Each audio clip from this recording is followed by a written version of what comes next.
dan juga 2 di belakang untuk berenang. Ladies and gentlemen, you can see that now that Zombie is swimming with using both of a flipper, which is 2 at the front and 2 at the back. Dan dengan keadaannya seperti torpedo, memudahkan lagi pergerakan zombie ketika berada di dalam air. Dan begitulah caranya beberapa wan bagaimana ketika laut berenang di lautan. Ia beberapa wan kita berikan satu temukan yang istimewa kepada zombie.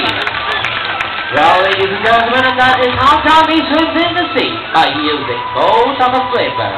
Dan seterusnya, satu lagi aksi yang menarik dari zombie untuk anda semua pada pagi ini. Ladies and gentlemen, in a while more you'll be able to watch how Zombie is going to do her hook jump. And right now our trainer Mr. Hawkeye is holding a hook in his hand, and Zombie is going to jump right through this hook. And that is all perfect. You can lihat sama-sama lompatan ke dalam gelongan daripada Zombie. There she goes, satu terjunan, the dolphin jump, dan yang seterusnya itu dia, berjaya. Well, ladies and gentlemen, and we are very sure that you have missed Zombie's hook jump. So, would you like to see it again? Yes, it's very sad here. Come on, yes or no?